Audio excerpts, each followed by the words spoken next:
যেভাবে পুলিশ সংস্কার করতে চেয়েছি সেভাবে হয়নি বলে মন্তব্য করেছেন অন্তর্বর্তীকালীন সরকারের আইন উপদেষ্টা আসিফ নজরুল। রোববার রাজধানীর সিরডাপ মিলনায়তনে সেন্টার ফর গভর্নেন্স স্টাডিজ আয়োজিত বিচার বিভাগের স্বাধীনতা এবং আইনের শাসন শীর্ষক নীতি সংলাপে দেওয়া বক্তব্যে তিনি এ মন্তব্য করেন।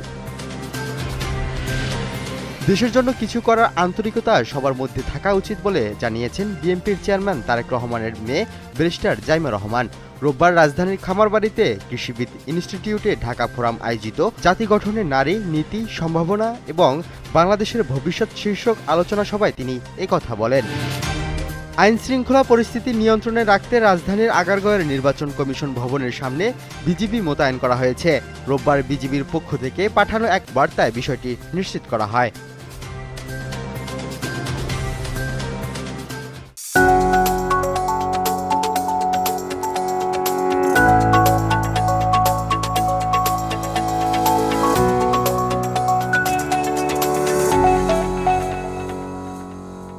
চট্টগ্রামে মাতৃভূমি গ্রুপের উদ্যোগে একটি গেস্ট সেমিনার অনুষ্ঠিত হয়েছে।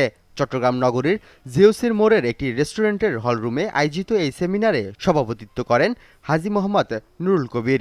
সেমিনারে প্রধান অতিথি হিসেবে উপস্থিত ছিলেন মাতৃভূমি গ্রুপের ব্যবস্থাপনা পরিচালক ইঞ্জিনিয়ার মোহাম্মদ মঈনুদ্দিন মিয়া। এছাড়াও উপস্থিত ছিলেন এক্সিকিউটিভ ডাইরেক্টর মোহাম্মদ তরিকুল ইসলাম। অনুষ্ঠানে স্বাগত বক্তব্য রাখেন মাতৃভূমি গ্রুপের উপদেষ্টা বাপ্পি সর্দার। সেমিনারে চট্টগ্রামের স্বনামধন্য বিভিন্ন ব্যবসা প্রতিষ্ঠানের ব্যবস্থাপনা পরিচালক ও প্রতিনিধিরা উপস্থিত ছিলেন।